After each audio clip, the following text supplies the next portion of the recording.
반갑습니다. 오늘은 기독론 네 번째 예수님의 신분이라고 하는데요. 예수님의 낮아지심과 높아지심, 낮아지심을 비하라고 하고요. 높아지심을 승기라고 합니다. 우리 지난주까지 했던 세 번의 강의가 예수님에 대한 명칭,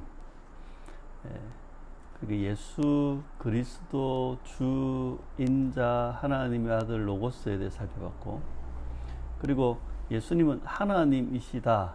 그럼에도 불구하고 겸손하게 복종하셨다는 이야기를 했고, 그리고 지난주에 예수님은 사람이시다. 하지만 죄가 없으시다.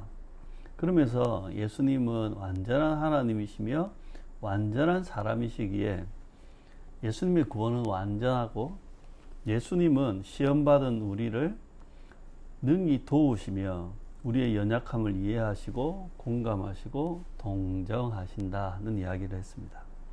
자, 오늘은 예수님의 낮아지심과 높아지심, 먼저 낮아지심부터 보면 낮아지심은 네 가지입니다. 성육신을 포함한 탄생, 그리고 고난, 죽음, 장사까지. 성자 하나님께서 성육신 하셔서 고난을 받으시고 죽으시며 장사되셨다는 겁니다.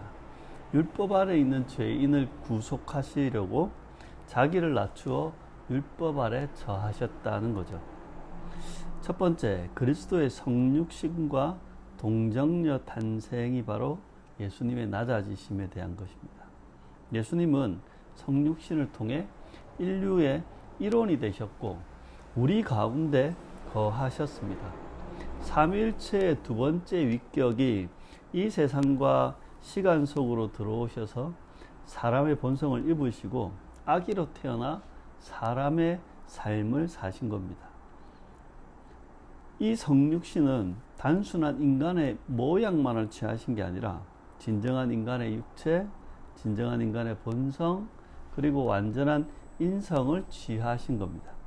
그래서 요한복음 1장 14절에 보면 말씀이 육신이 되어 우리 가운데 거하셨다. 그리고 로마서 8장 3절에 보면 자기 아들을 죄 있는 육신의 모양으로 보내셨다고 하는 겁니다. 또한 예수님은 육신의 아버지 없이 성령의 능력으로 말미암아 마리아의 태에 기적적으로 잉태되었습니다.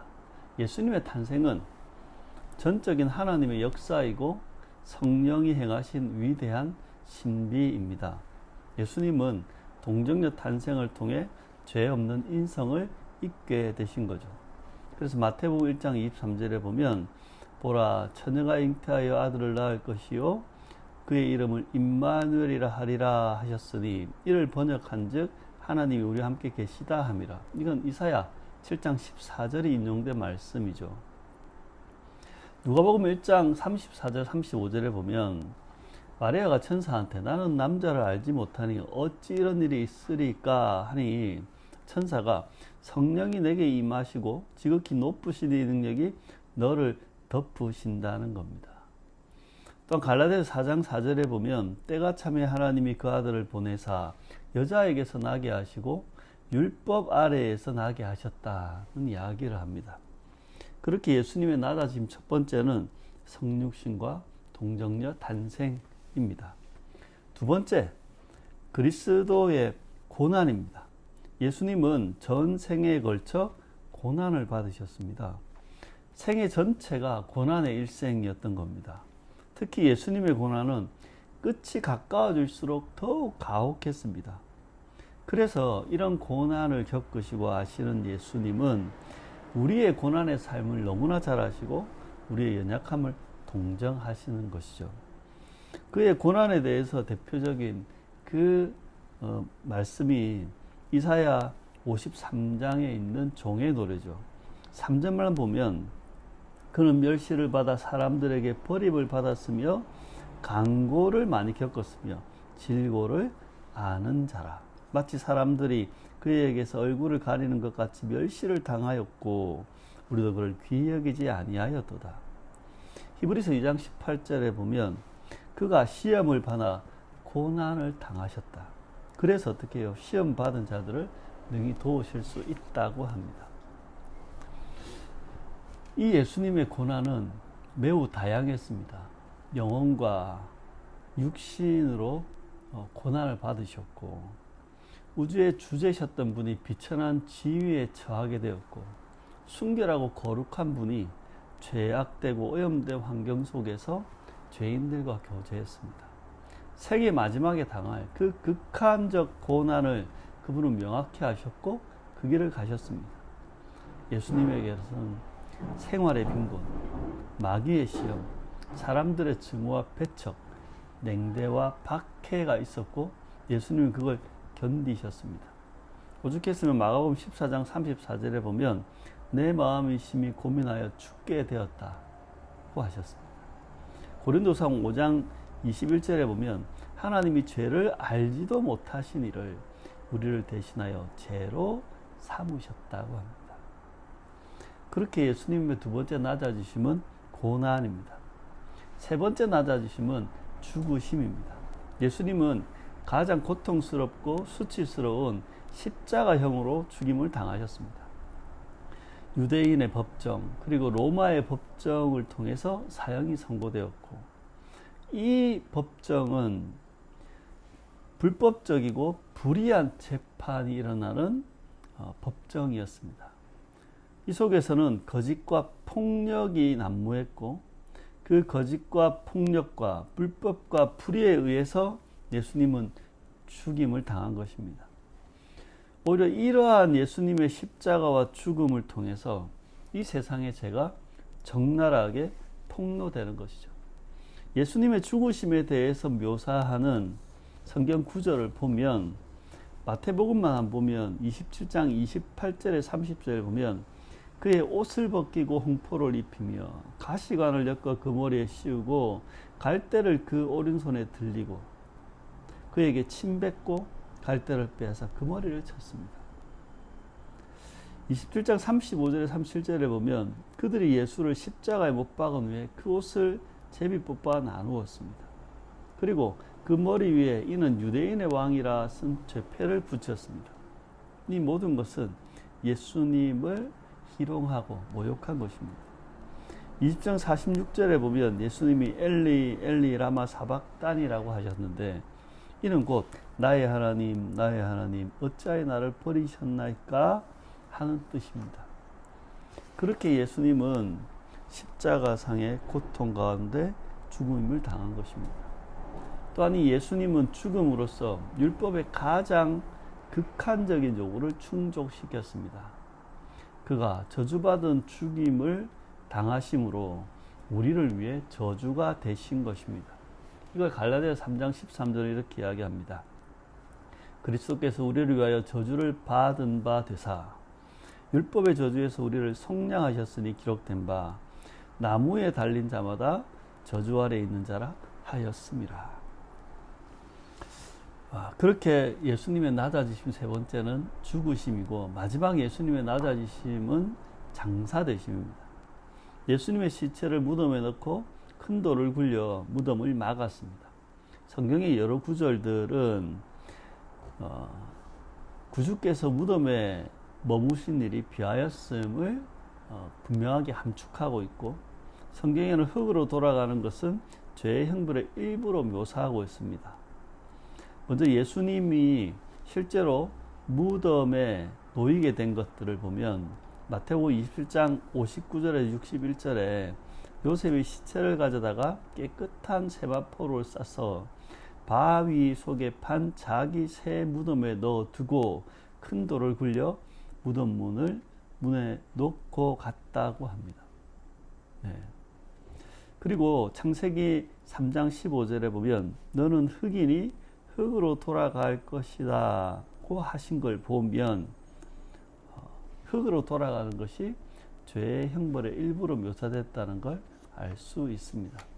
이 외에도 시편 16편 10절에는 이는 주께서 내 영혼을 스올에 버리지 아니하시며 주의 거룩한 자를 멸망시키지 않으실 것입니다 라고 했는데, 이 스올은 바로 무덤을 이야기합니다. 그렇게 예수님의 낮아지심은 성육신 그리고 고난 그리고 죽으심, 그리고 장사되심을 이야기합니다. 자, 두 번째는 이제 예수님의 높아지심을 볼 텐데요. 이것은 예수님께서 다시 사셨고 하늘로 올라가셔서 하나님 우편에 앉으셨으며 마지막에 재림하신다는 것이 바로 예수님의 승귀, 높아지심에 대한 것입니다. 하나씩 보면 먼저 그리스도의 부활입니다. 죽었던 예수님이 다시 살아나셨는데요. 이 부활은 기독교 복음의 핵심입니다. 마태복음 28장 5절에서 6절에 보면 천사가 여인들에게 했던 이야기입니다. 너희는 무서워하지 말라. 십자가에 못 박힌 예수를 너희가 찾는 줄 내가 아노라. 그가 여기 계시지 않고 그가 말씀하시던 대로 살아나셨느니라. 와서 그가 누운 것을 보라고 했습니다. 이 부활은 예수님이 그리스도시며 하나님의 참 아들이셨음에 대한 결정적인 증거입니다. 로마서 1장 4절은 성결의 영으로는 죽은 자들 가운데서 부활하사 능력으로 하나님의 아들로 선포되셨으니 곧 우리 주 예수 그리스도시니라 라고 합니다. 또한 부활 이후 예수님의 육체를 보면 그 육체는 신령한 육체였고 영혼의 완전한 기관으로 육체가 변모했습니다. 누가복음 24장 39절에 보면 영은 살과 뼈가 없지만 너희 보는 바와 같이 나는 있다고 하시며 예수님이 단순히 영으로서 부활한 게 아니라는 겁니다. 또한 그리스도는 부활을 통해서 생명을 주는 살려주는 영이 되셨다고 합니다. 부활은 신자의 칭의와 중생과 최후 부활의 원인이 되는데요. 고린도전서 15장 45절에 보면 기록된 바 첫사람 아담은 생령이 되었다함과 같이 마지막 아담은 살려주는 영이 되었나니라고 합니다. 또한 고린도전서 6장 14절에 보면 하나님이 주를 다시 살리셨고 또한 그 권능은 우리를 다시 살리시리라. 베드로전서 1장 3절에 보면 예수 그리스도를 죽은 자 가운데서 부활하게 하심으로 말미암아 우리를 거듭나게 하사 산 소망이 있게 하신다고 합니다. 그리고 부활은 그리스도가 율법의 모든 요구를 이루셨다는 성부의 공적 선언과 같습니다. 로마서 4장 25절에 보면 예수는 우리가 범죄한 것 때문에 내줌이 되었고 또한 우리를 의롭다 하시기 위해서 살아나셨다고 합니다. 그렇게 예수님의 높아지심 첫 번째는 바로 부활입니다. 두 번째 예수님의 높아지심은 승천입니다. 예수님은 부활 후 40일간 세상에 계신 후에 감람산에서 하늘로 올라가셨습니다. 사람들이 보는 가운데 땅에서 하늘로 올려지셨고 구름이 가를 때까지 그 모습이 보였습니다. 사도행전 1장 3절에 보면 40일 동안 그들에게 보이시며 하나님 나라의 일을 말씀하셨다. 누가복음 24장 50절과 51절에 보면 베다니 앞에서 제자들을 축복하시고 축복하실 때 그들을 떠나 하늘로 올라가셨다. 사도행전 1장 9절에 보면 그들이 보는데 올려져 가시니 구름이 그를 가려 보이지 않게 하더라 라고 합니다. 예수님은 또한 우리가 거할 초소를 예비하기 위해서 승천하셨습니다. 요한복음 14장 3절에 보면 가서 너희를 위하여 거처를 예비하면 내가 다시 와서 너희를 내게로 영접하여 나 있는 곳에 너희도 있게 하리라 고 하십니다. 그렇게 예수님의 두 번째 높아지심은 승천, 세 번째 높아지심은 하나님 우편에 앉으심입니다. 예수님은 승천 후에 하나님 우편에 앉으셨습니다. 하나님의 우편이라는 표현은 권능과 영광의 장소를 상징적으로 표현하는 겁니다. 하나님 우편에 앉으셨다는 것은 교회와 우주에 대한 통치권이 그분에게 위임되었고 그의 합당한 영광을 지니게 되었다는 뜻입니다. 그래서 시편 111편 1절에는 너는 내 오른쪽에 앉아 있으라 하셨고 마가복음 16장 19절에 보면 하늘로 올려지사 하나님 우편에 앉으셨다고 하며 골로새서 3장 1절에 보면 거기는 그리스도께서 하나님 우편에 앉아 계신다고 말씀합니다. 예수님은 하나님 우편에 앉아서 교회와 세상을 주관하고 다스리고 계십니다. 세상과 교회에 대한 권위를 행사하십니다. 마태복음 28장 18절에 보면 예수께서 나와 말씀하여 이르시되 하늘과 땅의 모든 권세를 내게 주셨다고 합니다. 그 권세로 세상과 권위에 대해서 다스리고 주관하십니다. 또한 교회를 다스리고 보호하며 신자들을 위해 끊임없이 간구하십니다. 또한 성령을 통해서 그리고 종들을 도구로 쓰셔서 자기 백성을 계속해서 가르치십니다. 그러니까 교회를 향한 하나님의 그 예수님의 사역은 지금도 보좌에 앉아서 계속되고 있다. 히브리서 8장 1절에 보면 그는 하늘에서 지극히 크신 이의 보좌 우편에 앉으셨느니라. 로마서 8장 34절에 보면 이는 그리스도 예수시니 그는 하나님 우편에 계신 자요 우리를 위하여 간구하시는 자신이라고 하는 겁니다. 마지막 예수님의 높아지심은 재림입니다. 예수님은 승천하실 때 모습으로 다시 오십니다. 예수님의 재림은 육체적이며 가시적인 재림입니다. 사도행전 1장 11절은 이렇게 이야기합니다. 갈릴리 사람들아 어찌하여 서서 하늘을 쳐다보느냐. 너희 가운데 하늘로 올려지신 이 예수는 하늘로 가심을 본 그대로 오시리라 하였느니라. 계시록 1장 7절에 보면 볼지어다 그가 구름을 타고 오시리라. 각 사람의 눈이 그를 보겠고 그를 찌른 자들도 볼 것이요 땅에 있는 모든 족속이 그로 말미암아 애곡하리니 그리하리라. 아멘. 예수님은 마지막 재림을 통해서 마지막 심판과 구원의 완성을 위해서 이 세상에 다시 오시는 겁니다. 예수님의 재림은 산자와 죽은 자를 심판하기 위함입니다. 또한 예수님의 재림은 하나님의 백성에 대한 구원을 완성하기 위함입니다. 요한복음 5장 22절에 보면 아버지께서 아무도 심판하지 아니하시고 심판을 다 아들에게 맡기셨다. 로마서 2장 16절에는 곧 나의 복음이 이른 바와 같이 하나님이 예수 그리스도로 말미암아 사람의 은밀한 것을 심판하시는 그 날이라. 그렇게 예수님은 생사간에 인간과 천사들이 그들의 행위에 따라서 심판을 받게 하십니다. 그리고 성도에게는 영원한 영광의 복을 주실 것입니다. 그렇게 예수님의 높아지심은 부활, 승천, 하나님 우편에 앉으심, 재림으로 정리되는 겁니다.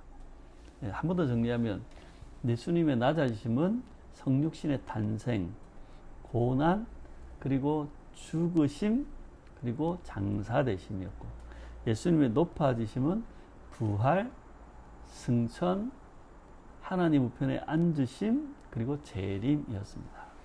마지막으로 이 예수님의 낮아지심과 높아지심이 주는 교훈이 그럼 도대체 뭔가? 우리는 빌립보서 2장 6절에서 11절에 있는 말씀을 주목해야 합니다. 그는 근본 하나님의 본체시나 하나님과 동등됨을 취할 것으로 여기지 아니하시고 오히려 자기를 비워 종의 형체를 가지사 사람들과 같이 되셨고 사람의 모양으로 나타나사 자기를 낮추시고 죽기까지 복종하셨으니 곧 십자가에 죽으시니라. 이 말씀이 바로 그리스도의 낮아지심에 대한 말씀입니다. 그런데 이 말씀이 이어지는 말씀이 바로 그리스도의 높아짐에 대한 말씀입니다. 이러므로 하나님이 그를 지극히 높여 모든 이름 위에 뛰어난 이름을 주사 하늘에 있는 자들과 땅에 있는 자들과 땅 아래에 있는 자들로 모든 무릎을 예수의 이름에 꿇게 하시고 모든 힘으로 예수 그리스도를 주라시나며 하나님 아버지께 영광을 돌리게 하셨느니라. 우리는 이 예수님의 낮아지심과 높아지심을 통해 죄의 심각성을 깨닫게 되고 또한 그 속에 하나님의 사랑과 은혜를 더 깊이 깨닫게 됩니다. 그리스도의 비하는 인간을 향한 하나님의 사랑이 얼마나 큰지를 보여줍니다. 창조주께서 피조의 존재가 되셨고 죄 없는 분이 죄인의 자리에 서셨고 생명의 주께서 죽임을 당하셨습니다. 우리의 죄 문제를 해결하기 위해 그리스도께서 그렇게 낮아지신 것입니다. 그렇다면 성도는 어떻게 살아야 될까요? 성도는 죄를 가볍게 여기지 않고 살아야 됩니다. 죄 문제의 심각성을 깨닫고 살아야 됩니다.